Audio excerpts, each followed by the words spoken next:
بسم اللہ الرحمن الرحیم نحمدہ ونصلی علی رسولہ الکریم۔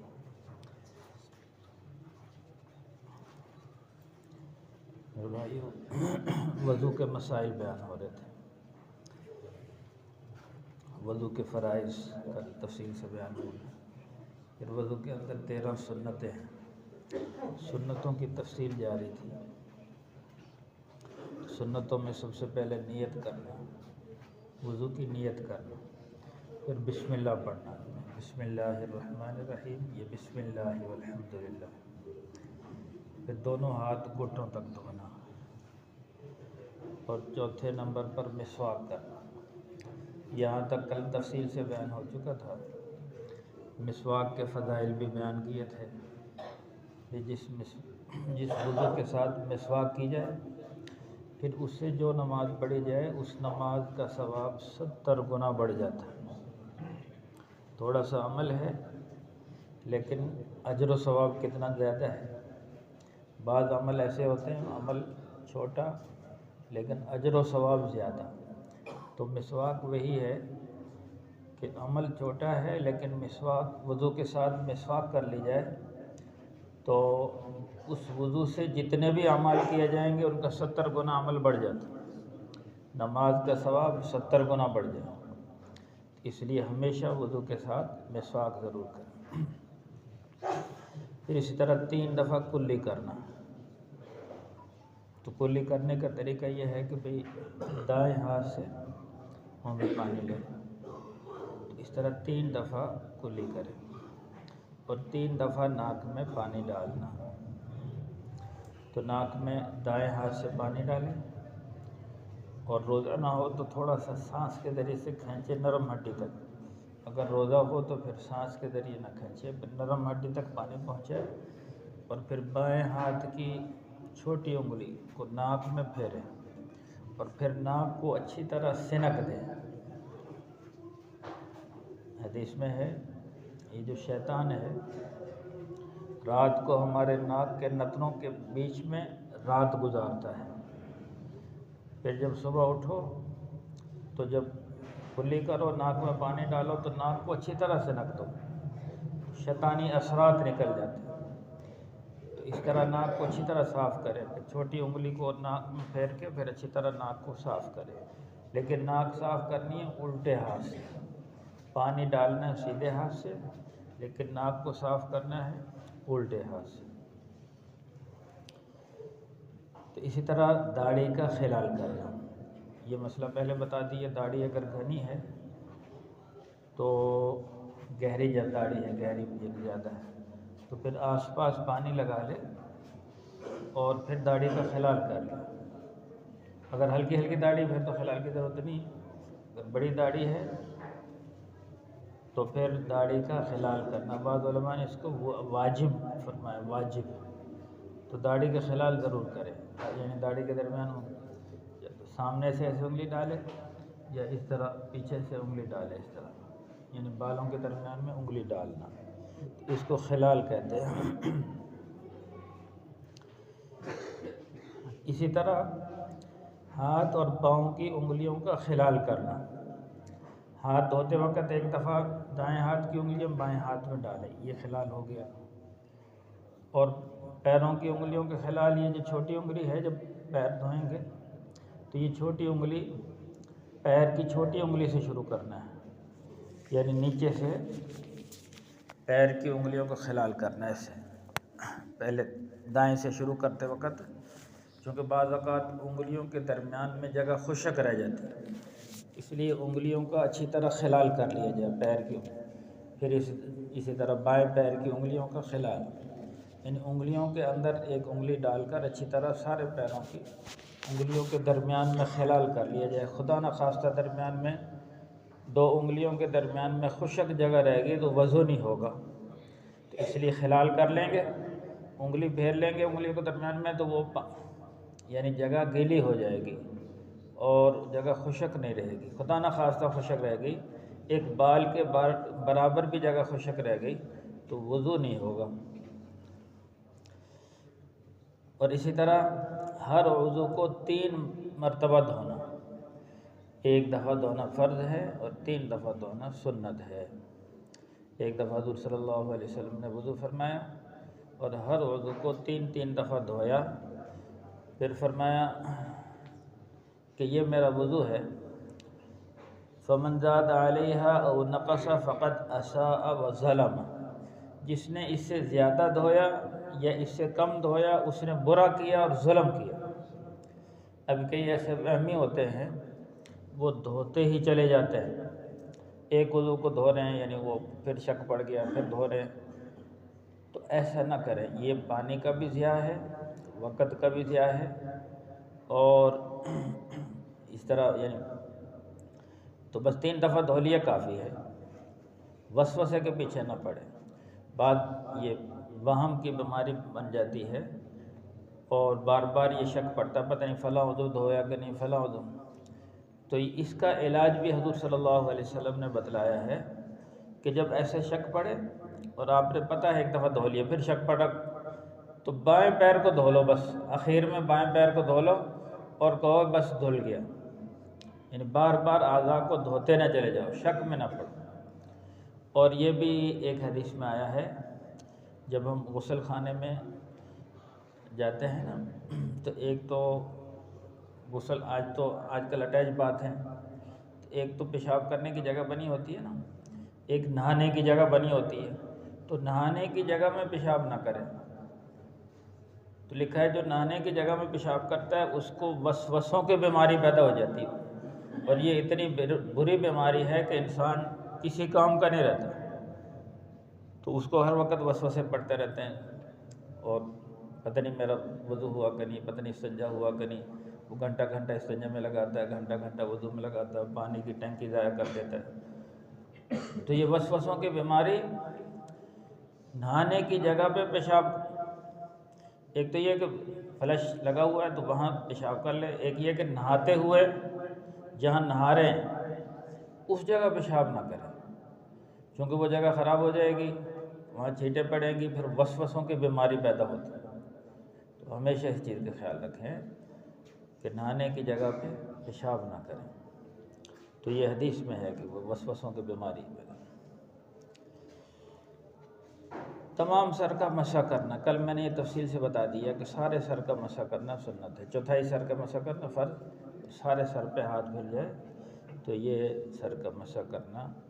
سنت ہے۔ اسی طرح دونوں کانوں کا مسح کرنا یہ بھی سنت ہے، تو کانوں میں یہ شہادت کی انگلی ڈال کے اس کو گھمانا، سارے کان میں گھما لے، اور پھر پیچھے انگوٹھے سے نیچے سے اوپر کی طرف لے جانا، تو یہ کانوں کا مسح، یہ کانوں کا مسح کرنا بھی سنت ہے۔ سر کے مسح کے ساتھ ہی کانوں کا مسح کر لیا جائے، اور ترتیب سے وضو کرنا یہ بھی سنت ہے۔ ترتیب یہ ہے جیسے جو سنتوں کی ترتیب بتائی گئی ہے نا، نیت کرنا، بسم اللہ پڑھنا، دونوں ہاتھ گھٹنوں تک دھونا، مسواک کرنا، پھر پہلے دایاں ہاتھ پھر بایاں ہاتھ، تو پھر مسح، پھر خدا نخواستہ ایسے کر لیے بھی پہلے پیر دھو لیے، ہاتھ دھو لیا، بعد میں چہرہ دھویا، تو وضو تو ہو جائے گا لیکن سنت کے خلاف ہوگا، مکروہ ہو جائے گا۔ تو سنت کے خلاف وضو ترتیب سے، جو ترتیب سنتوں کی بتلائی جا رہی ہے اسی ترتیب سے وضو کرنا۔ اور 13ویں نمبر پر پے در پہ وضو کرنا۔ پے در پہ کہتے ہیں ایک عضو خشک نہ ہونے پائے کہ دوسرے کو دھو لے، یعنی مسلسل ایسا نہ ہو ایک عضو دھو لیا پھر بیٹھا بات چیت کر رہا، پھر دوسرا عضو دھو لیا، بیچ میں وقفہ نہ ڈالے، یعنی مسلسل وضو کرے، وقفہ نہ ڈالے۔ اور بلکہ لکھا ہے کہ وضو جوانوں کی طرح کرو اور نماز بوڑھوں کی طرح پڑھو، یعنی نماز ٹھہر ٹھہر کے، وضو تیزی کے ساتھ، وضو میں وقت ضائع نہ کرو،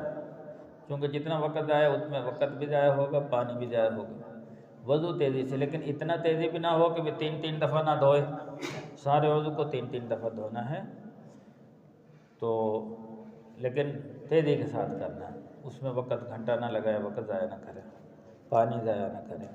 ایک دفعہ حضور صلی اللہ علیہ وسلم نے فرمایا کہ وضو کے دوران پانی ضائع نہ کرو، چاہے تم نہر کے کنارے کیوں نہ ہو۔ صحابہ نے عرض کی اللہ کے رسول، نہر کے کنارے کیسے پانی ضائع ہوگا؟ حضور نے فرمایا وقت تو ضائع ہوگا نا، تو ایک آدمی نہر کے کنارے دھوئی جا رہا، وقت تو ضائع، اور وقت بڑا قیمتی ہے، ایک ایک لمحہ بڑا قیمتی ہے، دنیا جو زندگی اللہ نے دی ہے، تو آخرت کی تیاری کے لیے بڑا قیمتی وقت ہے، اس کو ضائع نہ کرو۔ تو اس لیے پے در پہ یعنی مسلسل وضو کرنا۔ تو یہ وضو کی 13 سنتیں ہو گئی۔ اب وضو میں مستحب ہے۔ سنت اور مستحب میں فرق یہ ہے، سنت کو جان بوجھ کے چھوڑا جائے تو بندہ گنہگار ہوتا ہے، سنت کے خلاف وضو کرنا مکروہ ہے۔ مستحب یہ ہے کہ اگر وہ کر لیا جائے تو ٹھیک ہے، اگر نہ بھی کیا جائے تو ثواب میں کمی نہیں آتی، کر لیا جائے تو ثواب میں اور زیادہ اضافہ ہو جاتا ہے، لیکن نہ کرے تو گناہ نہیں ملتا، تو اس لیے اس کو مستحب کہتے ہیں۔ تو مستحب یہ ہے کہ دائیں طرف سے شروع کرنا، یعنی ہر وضو کو پہلے دائیں ہاتھ پھر بائیں ہاتھ، چہرہ دھونا پہلے دائیں طرف سے پھر بائیں طرف سے، غسل کرتے وقت پہلے دائیں طرف پانی ڈالیں، یعنی مگے سے پانی ڈال رہے ہیں پہلے دائیں طرف سے بائیں طرف۔ ایسے لباس میں بھی نا حضور صلی اللہ علیہ وسلم فرمایا الایمن فالایمن، آپ لباس پہن رہے ہیں، کرتا پہن رہے ہیں تو پہلے دایاں بازو ڈالیں پھر بایاں، شلوار پہن رہے ہیں پہلے دائیں ٹانگ ڈالیں شلوار میں پھر بائیں، اتارتے وقت تو یہ ہے پہلے بایاں بازو نکالیں پھر دایاں، شلوار اتار رہے ہیں پہلے بائیں ٹانگ نکالیں پھر دائیں۔ ایسے جوتی پہن رہے ہیں تو پہلے دایاں پیر جوتی میں ڈالیں پھر بایاں، اتارتے وقت پہلے بایاں پیر نکالیں پھر دایاں نکالیں۔ تو اتارنے میں الٹے پیر سے یا الٹے ہاتھ سے، اور پہننے میں دائیں طرف سے، تو ہر عمل میں دائیں۔ اسی طرح کھانے میں دائیں ہاتھ کا استعمال کرنا، یہ اس کی حضور صلی اللہ علیہ وسلم نے بڑی تاکید فرمایا کہ شیطان جو ہے الٹے ہاتھ سے کھاتا ہے اور مسلمان دائیں ہاتھ سے کھاتا ہے۔ ایک دفعہ ایک انسان کو دیکھا کہ وہ یعنی ایک شخص تھا، وہ بائیں ہاتھ سے کھا رہا تھا، شاید منافق ہی ہوگا، تو حضور صلی اللہ علیہ وسلم نے فرمایا کہ دائیں ہاتھ سے کھاؤ، تو اس نے بہانہ لگا دیا کہ میرا دائیں ہاتھ ٹھیک نہیں ہے، اور حالانکہ حضور صلی اللہ علیہ وسلم دیکھ رہے تھے دائیں ہاتھ ٹھیک ہے، لیکن پھر بائیں ہاتھ سے کھا رہا، دائیں ہاتھ سے کہہ رہا میرا دائیں ہاتھ ٹھیک نہیں، تو حضور نے بد دعا فرمایا اللہ کرے ٹھیک ہی نہ ہو۔ اس کے بعد وہ اس کا ہاتھ اٹھا ہی نہیں، شل ہی ہو گیا۔ تو حضور صلی اللہ علیہ وسلم نے اس کو بڑا سخت ناپسند فرمایا۔ اس طرح چھوٹے چھوٹے بچے ہوں نا، جب کھانا شروع کریں ان کو سکھائیں پہ دائیں ہاتھ سے کھاؤ، کوئی چیز لینی دینی دائیں ہاتھ سے دو، یہ اسلام میں پسندیدہ عمل ہے،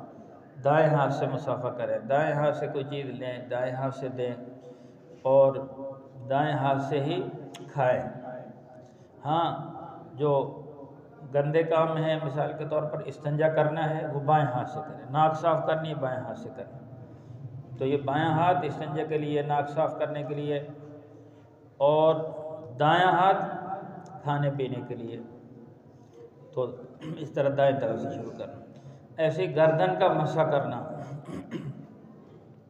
تو کل میں نے بتایا تھا نا سارے سر پہ ہاتھ پھیر جائے، تو یہ جو اندر کا حصہ ہے یہ تو سر پہ پھیریں گے، انگلی جو ہے یہ کانوں میں پھیریں گے، انگوٹھا کانوں کے پیچھے، جو ہاتھوں کا پچھلا حصہ رہ گیا تو یہ یہاں گردن پہ، تو پہلے دائیں طرف پھر بائیں طرف۔ ایک یہ نا 3 چیزیں ہوتی، ایک یہ گلا ہے، یہ پیچھے گدی ہے،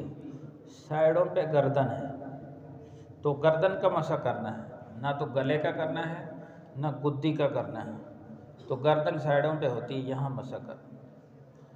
اور اس میں کہتے ہیں بڑی حکمت، ڈاکٹروں نے اس پر ریسرچ کی بھی، یہ گردن کا مسح کیوں کرتے ہیں، تو بعد میں پتہ چلا کہ یہ دماغ کی جو رگیں ہیں یہاں سے ہو کے جاتی ہیں، یہاں سے ہو کر، تو اگر ہم یہاں مسح کر لیتے ہیں پانی لگاتے ہیں تو یہ رگیں چالو ہو جاتی ہیں، تو یعنی پھر ڈاکٹر نے ریسرچ کی جو گردن کا مسح کرے گا وہ کبھی پاگل نہیں ہوگا، تو اس لیے گردن کا مسح کرنا، تو یہ بھی سنت ہے۔ اسی طرح اپنے وضو کے کام کو خود کرنا مستحب ہے۔ ہاں اگر کوئی بوڑھا ہے اپنے اعضاء کو نہیں حرکت دے سکتا تو پھر کوئی دوسرا وضو کرا دے، لیکن ایک آدمی صحت مند تندرست ہے تو اپنے وضو کے کام کو یعنی اپنے اعضاء وغیرہ خود دھوئے بجائے کسی سے دلوانے۔ چوتھے نمبر پر قبلے کی طرف رخ کرنا، تو یہ اس شکل میں ہے کہ کوئی یعنی قبلہ رخ بیٹھنا آسان ہو، بعض اوقات ٹوٹیاں ایسے لگی ہوئی ہیں تو کچھ ادھر بیٹھ کے وضو کرتے ہیں، کچھ دوسری طرف بیٹھ کے، تو کوئی جہاں موقع ہو قبلہ رخ ہونے کا وہاں تو قبلہ رخ ہو کر وضو کرنا مستحب ہے۔ اگر کہیں ایسے جیسے ہمارے ہاں یہ ٹوٹیاں بنی ہوئی ہیں، یہ قبلہ رخ نہیں بیٹھ سکتا بندہ، تو ایسے بھی بیٹھ جائے، تو چونکہ یہ مستحبات میں ہے، اگر قبلہ رخ موقع مل جاتا بڑی اچھی بات ہے، ثواب بڑھ جائے گا، اگر قبلہ رخ موقع نہیں ہے تو پھر بھی وضو میں کوئی فرق نہیں آئے گا کیونکہ مستحب میں ہے۔ اس طرح پاک اور اونچی جگہ پر بیٹھ کر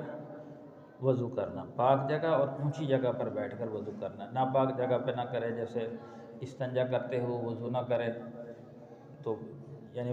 لیٹرین وغیرہ میں تو وہاں چھینٹے وغیرہ لگیں گے، وہاں صرف استنجا کرے اور پاک جگہ پہ آ کے وضو کرے، کیونکہ ناپاک جگہ پہ وضو کرے گا وہاں چھینٹوں کا خطرہ ہے۔ تو یہ وضو کی سنتیں اور مستحب بیان ہو گیا۔ اب وضو کے مکروہات ہیں اور نواقض وضو جن سے وضو ٹوٹ جاتا ہے، وہ انشاءاللہ کل تفصیل سے بیان کریں۔ الحمدللہ رب العالمین والعاقبۃ للمتقین والصلاة والسلام علی سید الانبیاء والمرسلین۔ ربنا ظلمنا انفسنا وان لم تغفر لنا وترحمنا لنكونن من الخاسرین۔ صلی اللہ تعالی علی خیر خلقہ محمد وآلہ واصحابہ اجمعین برحمتک یا ارحم الراحمین۔